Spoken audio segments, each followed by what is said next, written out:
Assalamualaikum warahmatullahi wabarakatuh dan salam sejahtera. Terima kasih kerana masih menonton zaini4u.com channel. Hari ini saya nak share tentang satu perkara iaitu tentang tenaga solar. Mungkin anda pernah nampak dekat mana-mana banner sekarang ni agak banyak banner, iklan dan sebagainya tentang bagaimana untuk menjana elektrik menggunakan tenaga solar di rumah, di pejabat, di bangunan dan sebagainya. Tapi sebelum kita terfikir ke situ, saya rasa mungkin kita pernah tertanya-tanya berapa banyak yang saya perlu gunakan untuk rumah saya kalau saya nak pasang solar. Jadi, hari ini saya nak kongsi tentang berapa nilai agaknya bil elektrik yang rasa-rasanya kita sekarang ni tengah bayar dan berapa banyak agaknya keperluan jumlah kilowatt yang kita perlu jana untuk kita penuhi keperluan kita lah di rumah kita. Okey, untuk menggunakan tenaga solar. Sekarang ni memang agak banyak di mana-mana kita tengok ada solar, gunakan tenaga solar, dapat gunakan anda tidak perlu membayar bil elektrik dan sebagainya macam-macam. Okey, tak apa. Langkah pertama ialah saya nak beritahu sekali, saya nak kongsi dulu. Sekarang ni kerajaan memang sedang ada satu program dipanggil Net Energy Metering ataupun NEM 3.0. Setelah version NEM 2.0 amat menggalakkan, sambutan amat menggalakkan. Jadi kerajaan telah sambung inisiatif ni di dalam NEM 3.0 yang melibatkan 3 kategori pengguna iaitu satu, pengguna domestik, rumah macam kita lah. Kemudian pengguna bangunan kerajaan dan juga pengguna swasta sama ada kilang ataupun bangunan pejabat. Okey, jadi saya nak sekarang ni sebelum kita pergi ke jauh lagi, kita mesti tahu dulu berapa banyak yang kita perlukan. Okey. Tip pertamanya ialah saya rasa untuk menjadikan pemasangan penjanaan tenaga elektrik guna tenaga solar di rumah kita ni agak berbala dari segi ekonomi. Tapi kalau saya rasa kalau anda rasa anda memang nak jadi lebih hijau ataupun menggunakan tenaga boleh baru tanpa mencemar alam sekitar, anda mampu, go ahead. Tak perlu fikir pasal ekonomi punya pertimbangan ekonomi. Tapi saya nak cakap tentang agak segi praktikal. Jika bil elektrik kita, anggaran lebih kurang 300 ke atas sebulan. Saya rasa jika bil elektrik anda lebih daripada 300 sebulan, saya rasa agak berbala untuk bertukar kepada tenaga solar. Itu dia punya ground rule ataupun rule of thumb dia. jika rendah daripada tu boleh, tapi jangka masa pulangan tu agak lebih lama lah. Okay, tak apa. Okay, tapi soalan seterusnya ialah berapa banyak yang kita perlukan dengan kita punya bil macam tu. Okey, sekarang ni cara dia tak susah sebab pihak berkuasa tenaga lestari ataupun Sustainable Energy Development Authority ataupun SEDA Malaysia telah menyediakan satu kalkulator dalam mereka punya website ataupun laman web. Okey, sekarang ni mari kita tengok website tu. Okey, laman web dia, kita pergi ke laman web SEDA ni. Okey, sekarang ni ini laman web SEDA, SEDA.gov.my. Kemudian anda pergi ke Renewable Energy Program, Explore Renewable Energy. Okey, selepas tu anda akan sampai ke sini. Okey, cari Net Energy Metering. Klik di Net Energy Metering di sini. Kemudian okey, akan keluar this page sampai ke sini. Lambat sikit. Minta maaf lambat sikit. Okey, kemudian ingat salahkan saya, internet lambat sikit. Okey, dah sampai. Okey, kita boleh pertimbangkan sebab bila kita guna tenaga solar, kita guna tenaga yang boleh baharu, tidak mencemarkan alam sekitar, tidak membebaskan gas karbon dioksida. So, lepas sampai ke dekat sini, kita pergi ke NEM Calculator. NEM Calculator, klik di NEM Calculator. Kalau anda dapatkan maklumat lain tentang NEM ni, boleh dapat juga di muka yang sama. Okay, kita klik ke, sekarang kita sampai ke NEM Calculator sini kan. Okay, kemudian kita klik di NEM Calculator. Sekarang kita dah sampai di Calculator. Okay. Okay, inilah kalkulator dia. Kalkulator ni akan beritahu kita mengikut kategori kita pengguna. Contohnya sekarang ni kita tarikh group. Tengok yang pertama sekali tarikh group kita ni katalah saya sekarang ni domestik. Anda pengguna domestik kan? Domestik, kemudian akan tanya pula, klik kat sini, building type, maksud jenis bangunan macam mana. So, katalah rumah teres. Ni ada teres, ada semi-detached, ada banglo dan lain-lain. So, sekarang ni rumah teres. Kemudian, dia sudah letakkan average, purata bil sebulan. Okay, purata bil sebulan. Katalah letak kita punya bil sebulan RM450 contohnya. Okay. Kemudian dia akan tanya pula, apakah kaedah kita? Kaedah kita saya akan letakkan, katalah saya nak melabur outright purchase. Outright purchase, letak outright purchase. Okay, kemudian tu dia akan terus kirakan. Sekejap saja, tak susah pun, senang. Mudah sangat. Okay. Kira. Kemudian, sekarang kita sudah dapat. Okay, ini paling menarik. Kalau tengok kat sini, okay, anda boleh tengok. Okay, ini sekarang ni anggaran bil kita sekarang. Bil anda sekarang RM450 sebulan. So, bila selepas pasang NEM ni, hanya tinggal RM77 sahaja. Macam promo kedai online pula. Okay. So, ada jimat RM373 sebulan. Okay. So berapa banyak kapasiti yang anda perlukan untuk rumah anda? Okay, ialah sebanyak 6.95 kilowatt peak. Okay. So dengan berapa banyak diperlukan untuk melabur? Sebanyak 29,000 lebih kurang, hingga dekat-dekat 30,000. So pulangannya dalam masa 6.7 tahun. Tapi kena ingat, harga yang sini hanya anggaran. So jika anda boleh dapatkan harga yang lebih kompetitif tanpa compromise the quality of the system, anda akan dapat lebih murah lagi. Ini pihak SEDA hanya letakkan berdasarkan anggaran.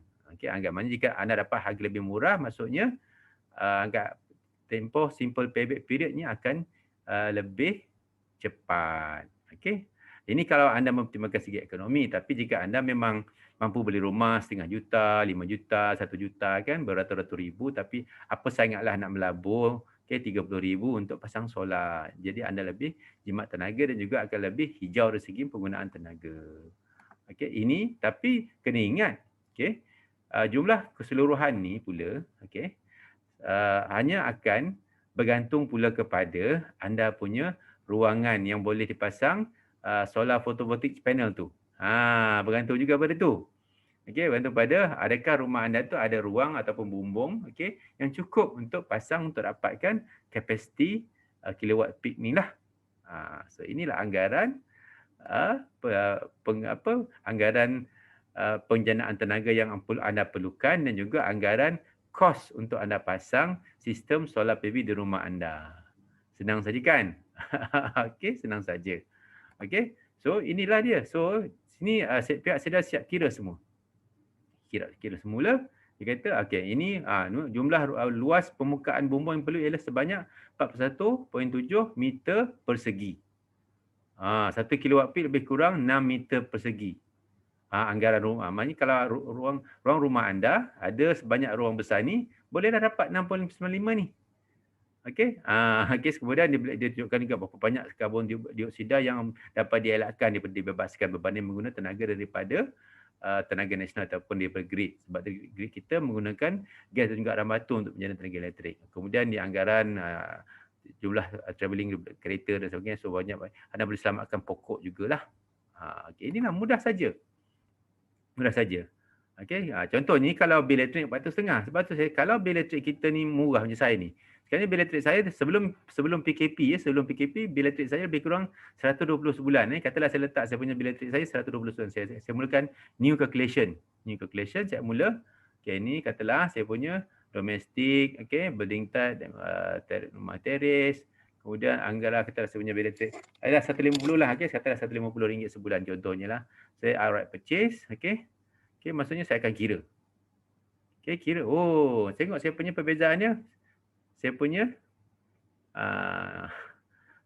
maksudnya saya perlukan kapasiti yang lebih kecil, okey. Hanya 1.41 kilowatt peak, tetapi tempoh pembayarannya lagi lama sebab harga dia mahal sebab saya punya bil rendah. Okey. Tapi sekarang bil saya sudah naik double, jadi 200 lebih kan. Almost 300. Saya mungkin sedang mempertimbangkanlah serius untuk pasang solar PV ni. Okey, untuk rumah saya. Ini kalau domestik, Katalah anda ada bangunan pejabat. Okey, bangunan pejabat pula kita ada. Okey, kita mulakan kesesian baru. Contohnya contoh tarif B low voltage commercial. Ini bangunan tarif B commercial. Kemudian saya letakkan building type katalah pejabat, pejabat ataupun short lot. Yang ini pula, ini perlu maklumat sikit lah. Ini kena letakkan, letakkan jumlah maximum demand. Ini kalau you tengok dekat bil itu ada tulis gitu, jumlah maximum demand yang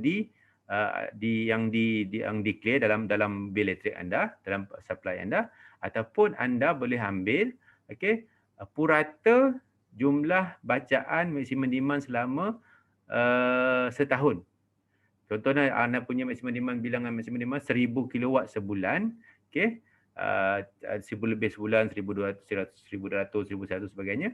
Campurkan semua selama setahun, dapatkan purata. So dapatkan nilai purata. Contohlah nilai purata anda ialah sebanyak 1020 kilowatt sebulan. Katalah anggaran bil elektrik berapa? Ini saya tak besar lagi lah. Contohlah saya letak 3,000 kilowatt sebulan. Anggaran bil elektrik dia tinggi dah ni. Sekilah, katalah bil elektrik dia lebih kurang 490,000 sebulan. Dekat setengah juta lah. Contohlah dia nak guna, katalah nak guna outright purchase. Katalah ni syarikat ni nak melabur sendiri. Melabur sendiri. Dia akan kira lah. Kira dia akan dapatlah. Mana dia perlu melabur, dia akan jimat lebih kurang 143,000 sebulan. Kemudian dia perlukan sebanyak 2,812.5 kilowatt peak. And then dia kena melabur sebanyak lebih kurang 7.8 juta. Tapi tengok kat sini, dia punya simple payback period dia amat cepat. Kurang daripada 5 tahun. Dia memerlukan sebanyak 16,875 meter persegi ruang bumbung untuk pasang solar PV ni. Okey, nampak ni kalau bangunan lah. Kemudian katalah dia nak guna PPA. Dia ada tiga cara sebenarnya kalau kita nak pasang solar PV ni untuk perniagaan. Yang pertama, kita boleh outright purchase. Kita belilah guna duit kita gunakan belanja kita punya bajet. Yang kedua, kita guna kaedah another one, kita guna kaedah PPA, Power Purchase Agreement. Contohnya kat sini kita letakkan contoh tadi B tarif, building type dia pejabat, tadi maximum demand dia 3,000.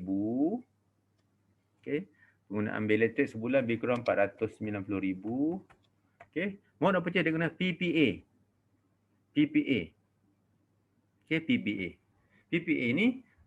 PPA ni maksud dia ada pihak lain yang akan memasang semua sistem solar tersebut. Kemudian dia akan jual tenaga elektrik kepada pengguna tu, pihak bangunan tu. Tapi dia akan jual dengan harga yang lebih murah daripada nilai yang dibeli daripada tenaga nasional atau tenaga nasional. Lebih kurang, saya boleh kata lebih kurang antara 10 ke 15% lebih rendah daripada yang terpaksa dibayar kepada tenaga nasional. Maksudnya dia akan gunakan tenaga elektrik, dia boleh ambil hanya maksimum 75% daripada maksimum demand ni. Dia tak boleh buat ke 100%. Dia hanya boleh buat 75% daripada maksimum demand yang kat sini lah, daripada 3,000 ni. Katalah 75% berapa ni? Boleh kira lah 3,000 ni kali dengan 0.75 dapat nilai dia. So itu maksimum. Maksudnya untuk nilai itu separuh mana dia akan bayar. So pihak ketiga akan pasang semua sistem atas kos mereka. Kemudian dia akan tanda tangan satu perjanjian dipanggil PPA lah, Power Purchase Agreement tu sebanyak lebih kurang 20 ke 30 tahun. Tapi pihak perpasangan atau pihak pemunyi bangunan tidak akan mengeluarkan satu sen pun untuk kos untuk memasang sistem tu. Dia cuma perlu bayar bil elektrik daripada pihak yang berpasang tu ataupun pihak yang melabur tu lah. Dengan harga lebih murah daripada nilai yang dibayar setiap kilowatt jam tu daripada yang dibayar pada tenaga nasional. Maksudnya dia lebih bayar, dia akan ambil daripada bayar dua lah pihak. Sebelum ni mungkin dia bayar kepada pihak TMB saja, lepas ni dia akan bayar sebahagian bayar daripada TMB kepada TMB, sebahagian lagi dia bayar kepada pihak yang melabur ni dengan harga lebih rendah. So akhirnya dia akan jimatkan kos tenaga dia. Okey. Contoh sekarang ni katalah kalau harga biasa contohnya 35 sen per kilowatt jam, didapatkan harga murah lah, kata dia dapat harga dia dapat bayar dapat bayar, katalah dapat harga dia 0, katalah sebelum ni 35 je, berapa ni dapatlah 35 sen. So dia dapat penjimatan lebih kurang. Okey. So nilai kadar rate tadi tu bergantung kepada apa yang dipersetujui lah. Okey. Lagi rendah, lagi banyaklah cepat dia punya pulangan dia. Macam ni. Dengan harga bil elektrik dia sebanyak lebih kurang RM410,000 sebulan, dia jimat sebulan bila pasang sistem ni sebanyak lebih kurang dengan kadar pembayaran dengan kadar bayaran tarif kepada pihak yang melabur tu sebanyak 35 sen per kilowatt jam, dia mendapat menjimatkan sebanyak 44 RM44,000 sebulan. Okey, bil jadi berkurang daripada 490,000 tadi kurang kepada 445,000. Okey, jadi dijimat 44,000 lebih kurang 45,000 sebulan. Okey, ini cara nak mengiranya. Okey, so kaedah yang sama. Itu yang saya nak share tadi. Senang saja nak kira. Senang nak kira. Okey, boleh kira sendiri, masuk sistem tu boleh kira. Tapi untuk pasal jangan risau. Biasanya jika anda susah nak fikir, okey, setelah kira ni anda malas nak fikir-fikir, anda cuba perlu cari, okey, mana-mana pemasang ataupun syarikat yang berdaftar dengan Seda Malaysia. Boleh dapat dalam Seda Malaysia. Malaysia ada senarai syarikat yang berdaftar yang diluluskan oleh pihak Seda Malaysia yang layak untuk pasang sistem solar PV. Sebab anda mesti menggunakan pemasang-pemasang sistem solar PV yang berdaftar dengan Seda Malaysia. Jika tidak, anda tidak boleh dapat apply untuk sistem ni lah. Okey, itu saya nak share kalkulator ni. Okey, cara lebih lanjut tu boleh tengok video saya sebelum ni tentang NEM. Video tu panjang. Okey, tapi mungkin lepas ni saya akan keluarkan satu video lebih pendek tentang NEM, tentang apa itu NEM secara lebih pendek lah. Tapi saya harap yang ni paling penting. Okey, jika anda berminat, anda hanya perlu apa? Perlu masuk dalam Seda Malaysia website Seda Malaysia, laman web Seda Malaysia. Kemudian anda tengok, okey, masuk gunakan kalkulator tu, anda boleh kira, okey. Kemudian anda tengok, kemudian anda fikir-fikirkanlah. Fikir-fikirkanlah. Okey, faedah ni satu, anda akan jimatkan bil elektrik. Okey. Kemudian pelaburan anda tu akan dapat semula. Okey, pasti akan dapat semula. Okey, tapi anda kena faktorkan juga kalau anda membeli guna anda punya duit sendiri, kena fikirkan juga kos penyelenggaraan dan juga spare part lah. Itu kena refer pada pihak Seda lah untuk dapat gambaran bagaimana kos dia. Tapi saya rasa masih berbaloi. Okey. Satu lagi anda boleh fikir juga untuk kaedah lain lah. Okey, mungkin anda gunakan kaedah lain lah. So itulah cara dia. Okey. So itu saya nak kongsi. So saya harap perkongsian ini bermanfaat. Okey. Kalau bermanfaat, okey, pergilah website Seda Malaysia tu, buka kalkulator tu dan terus kira. Okay, with that, thank you very much kerana menonton dan juga stay healthy, stay energy efficient kalau boleh, kalau mampu, kalau berminat, okay, gunalah tenaga boleh baharu. Okay.